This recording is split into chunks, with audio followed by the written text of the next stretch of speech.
Alright, so on today's adventure, we have GoPro strapped to my chest because I'm going to try and talk through on doing no stretch aliens. On this particular one, we're doing a quad core.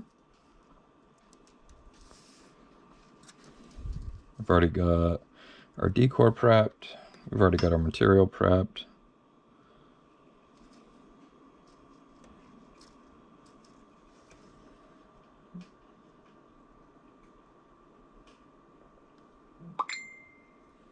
We're going to just secure business as normal here.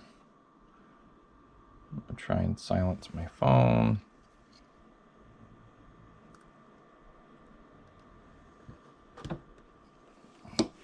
Alright, so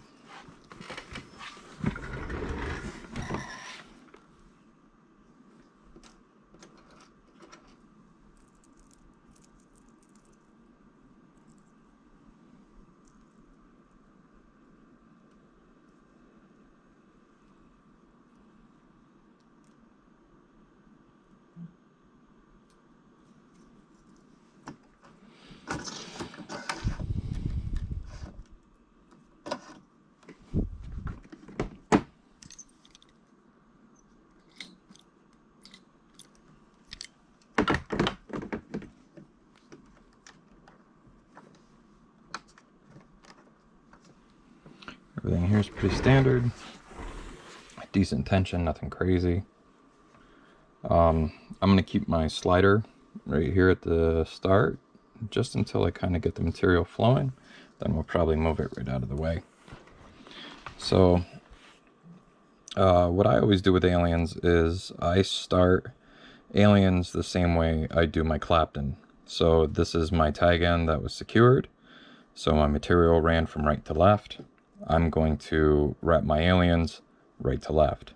So what I do first is I'm going to pinch about a 1/2 inch and just kind of get it started. This is going to give you a little bit of working room until it hits your fingers where you need to apply some tension.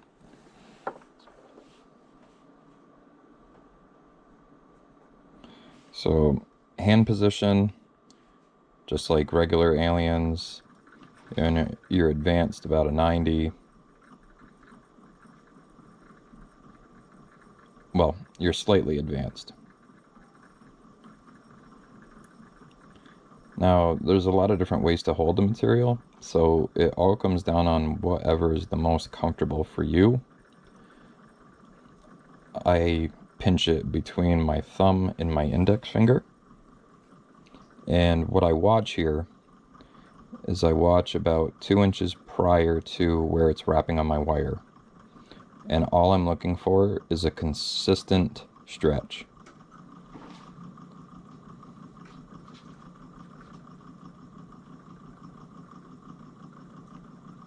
You're not like Claptoning some and then pulling and then Claptoning some and then pulling. It's feeding straight out of your hand. The faster you go, the less tension you need, which is nice.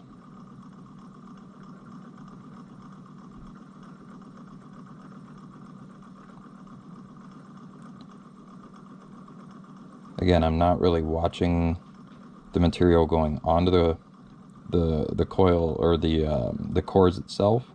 I'm watching about 1.5 to 2 inches away from there, just making sure that my stretch looks good. If you overstretch slightly and you notice that, you can actually go to almost a parallel 90, so you don't have overspacing. If you understretch, well, you have room to give it a little pull to add some more. I'm about 10 inches away from my working material, so I have flexibility to give it a little bit more stretch if I need it, if I'm understretching slightly.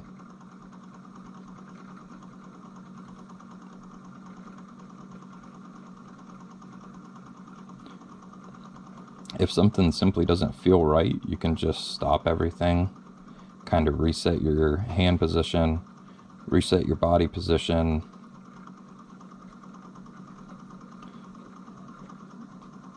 usually when I get about halfway through a rod, I will just stop and kind of reset.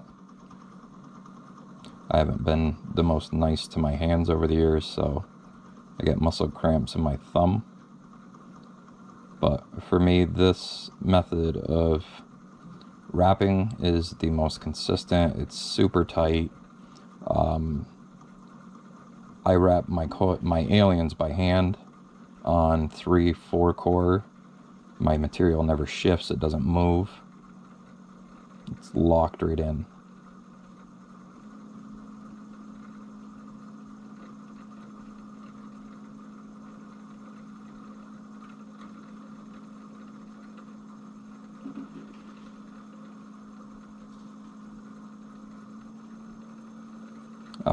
The reason I do no space or no stretch is I do a 40-inch decor, so that is an awful lot of material that would be stretched out and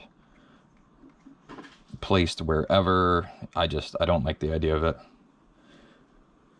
I don't like the idea of it, so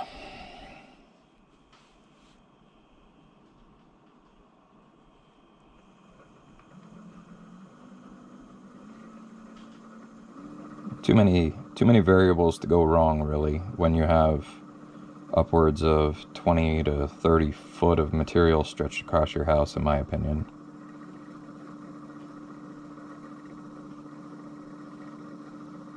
I will also say that with no stretch, with a little bit more speed, you kind of have a little bit more hit or miss area. This is a 28 4-core N80. My D-core is off a 25 gauge. Our fuse is 36. And I feel you have a little bit more hit or miss room. And the nice thing about no stretch is that if you overstretch it, it's going to be a very small amount of material that's wasted, versus if you overstretch an entire shot of material, then all of it is wasted.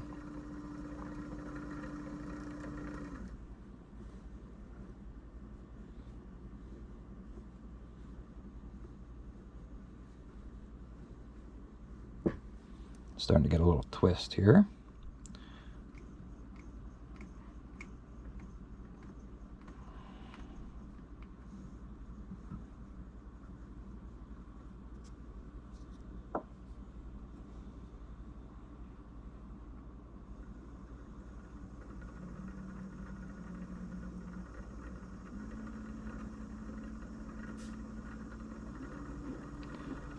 Again, for most, it's somewhat standard operating procedure here.